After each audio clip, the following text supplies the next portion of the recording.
Yo la famille, je vous souhaite la bienvenue sur ma chaîne Briche FCB les gars. On se retrouve ensemble pour la victoire. Les gars, je sais pas combien de fois en intro on va devoir le dire. On se retrouve pour quel match les gars? Une victoire contre le Benfica. Encore une victoire à l'arraché contre le Benfica. Encore un scénario de fou, bien qu'il n'y a pas eu 9 buts cette fois-ci les gars. Mais le contexte veut que c'est une victoire de champions les gars. C'est une victoire des grands soirs. C'est une victoire qui gagne des championnats celle-là les gars. Ne l'oubliez pas. On va pas l'oublier de sitôt cette victoire-là.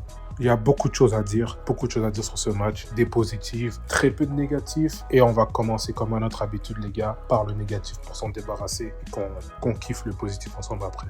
On va commencer par les points négatifs les gars, et je vais pas me cacher, il y a visiblement, on le sait tous, l'expulsion de Pau Cubarsí, la faute d'un des défenseurs qui s'est produite, qui nous a mis à 10, qui nous a condamné à faire un match plus que laborieux les gars. En soi, j'ai envie de dire, c'est pas quelque chose que je reproche à Cubarsí d'avoir fait faute parce que honnêtement, il y a deux trucs que j'ai envie de mentionner. Tout d'abord, je sais pas si vous avez la mémoire de l'action, juste avant le fast break de Pavlidis, il y a un duel de tête que De Jong part et il se fait pousser dans le dos. Moi, je suis persuadé qu'on va siffler faute. Il se fait pousser, il lève les bras et tout. Je suis persuadé qu'on va siffler, on siffle pas. Tout le monde s'était un peu arrêté pendant peut-être une seconde parce qu'on s'attendait à qu'il y ait faute. L'arbitre ne siffle pas et Pavlidis qui part en contre-attaque. Ensuite, inévitablement, Cubarsí tente de le tacler et ce que je trouve très malheureux, les gars, je le mets en point négatif, mais honnêtement,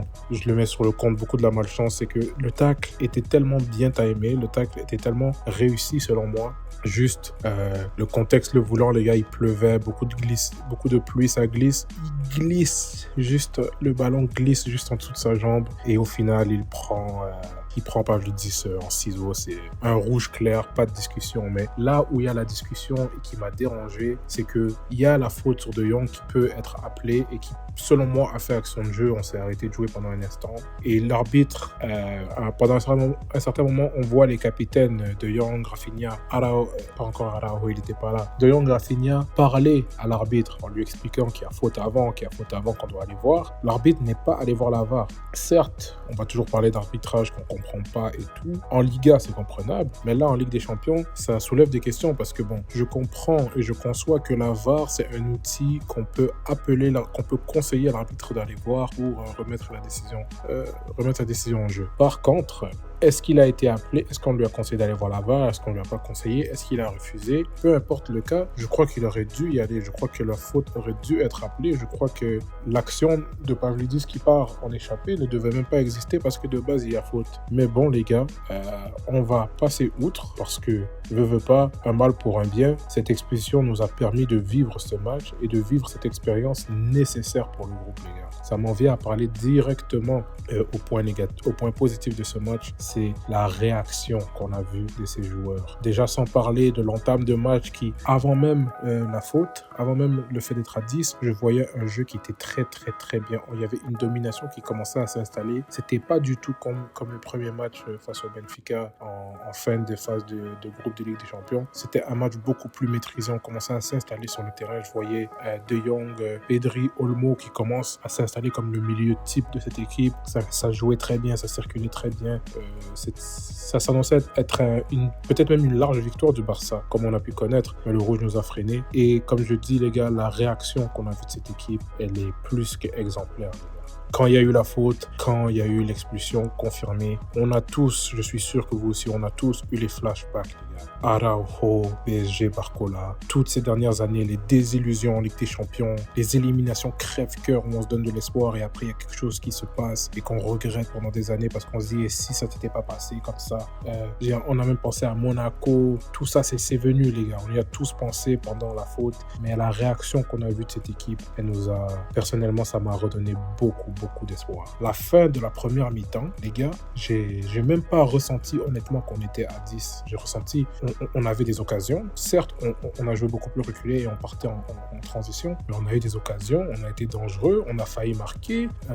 Rafinha qui a eu 2 occasions, où, notamment une où, selon moi, il doit démolir le gardien de but et il tente de la passer à la mine. Ça, on est à 10, les gars. Il y a une autre occasion de Rafinha.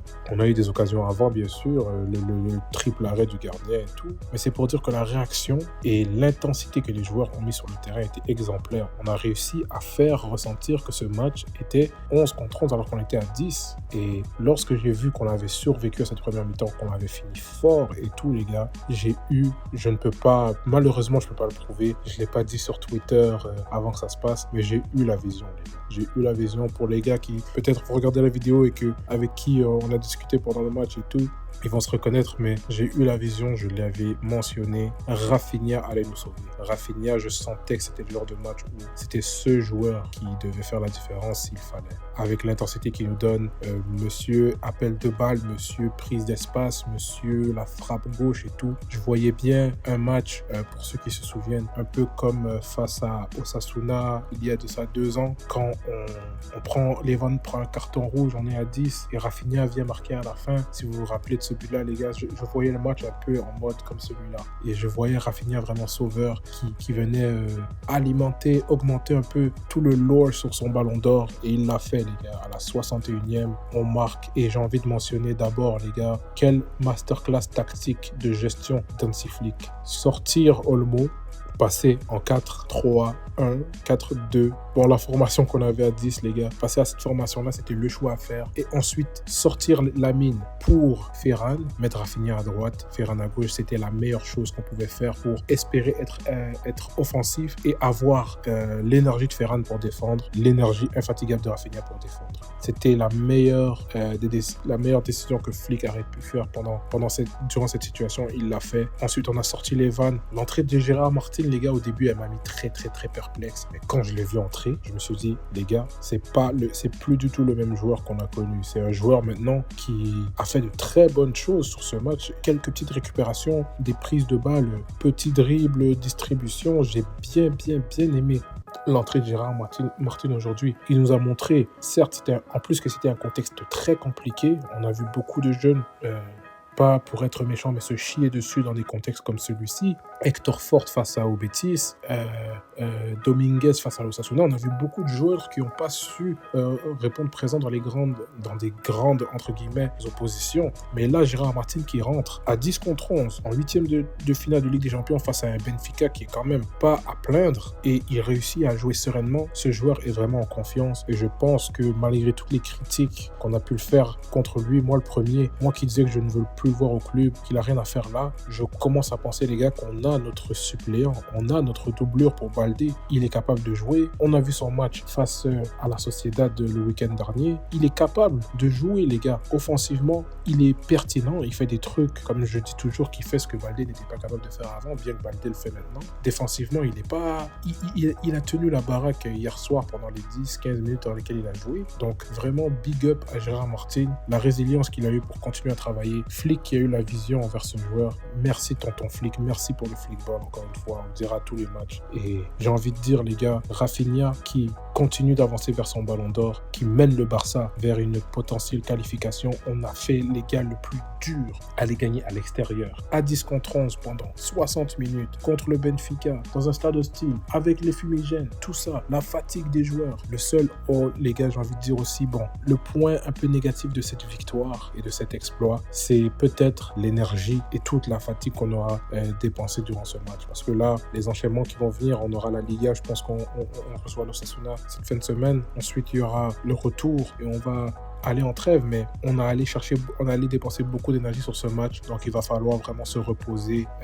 Koubarsi qui sera pas présent pour le retour, mais honnêtement Araujo qui a fait une bonne entrée défensivement, beaucoup de sorties, beaucoup d'interceptions, beaucoup d'actions défensives très cruciales. Et les gars, comment ne pas parler du fumeur, les gars, Wojtek Szczesny qui nous sort un grand match. Selon moi, les gars, c'est lui mon homme du match. J'ai failli même l'oublier. C'est mon homme du match. L'expérience, le haut niveau, le talent, les gars, tout ce que vous voulez. C'est exactement pour ça qu'on a ramené Wojtek Szczęsny au Barça. Iñaki Peña, tout autant qu'on l'aime bien, qu'il nous a montré des trucs, je doute très fort qu'il aurait pu sortir cette performance sous pression dans un contexte très compliqué contre une équipe très robuste qui poussait pour aller gagner, aller marquer ce but. Wojtek qui était sur tous les ballons, littéralement. On a vu la performance d'Alisson face au PSG, mais honnêtement, la performance de Wojtek Szczęsny est selon moi comparable à celle d'Alisson. Considérant le contexte, 10 contre 11,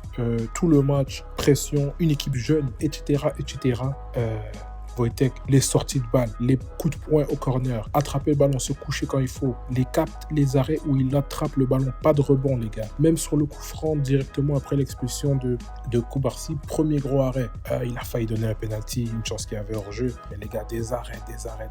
Et des arrêts où vraiment il capte et il tue le ballon. Il le gêne, comme on dit un peu au hockey. Tout ça les gars, c'était le haut niveau et c'est un truc que je pense sincèrement avec tout l'amour que j'ai pour Peña. Si c'était lui dans les buts, on aurait encaissé au moins une fois les gars. On connaît les sorties des Peña, on sait que l'expérience elle n'est pas au top et peut-être que le track, n'importe quoi peut entrer en jeu. Wojtek qui a répondu présent. Et c'est les gars, j'ai envie de conclure en disant que c'est avec ce genre de match qu'on écrit l'histoire, c'est avec ce genre de match qu'on va chercher des trophées et des grands trophées et c'est des matchs qui resteront dans la mémoire. Ce match aussi va compter beaucoup pour Rafinha personnellement pour aller chercher son ballon d'or, venir débloquer le match dans ce genre de contexte, une frappe limpide aux abords de la surface sans hésitation, un peu la spéciale de Rafinha ratée au premier poteau, croisé là. Les gars, c'est beaucoup de positifs dans ce match et le seul négatif, c'est vraiment l'expulsion de Kubarsi. Mais on a d'autres joueurs et la fatigue. Sinon, que des enseignements positifs, que du positif qu'on a gagné sur ce match. Et on a vu le niveau des joueurs. J'ai même pas parlé de Pedri, les gars. La vidéo commence à être longue. Pedri, il s'amuse sur le terrain, j'ai envie de dire. On est à la 92e minute, il sort des crochets et tout. Je sais pas, il peut pas continuer à nous émerveiller comme ça à tous les matchs. Bon, les gars, j'ai beaucoup parlé. On se retrouve très très bientôt, les gars, pour la suite. Il y aura justement, ça va nous permettre de parler des gardiens. Demain, une vidéo sur les gardiens de but. La situation des gardiens au Barça arrive, avec une petite actu Barça sur la situation de Messi, Neymar, les retours et tout. On va voir ça ensemble, la famille. Et comme on le sait tous. Visca el Barça! Visca Catalunya! Visca el Barça, sempre. Visca el Barça i visca Catalunya!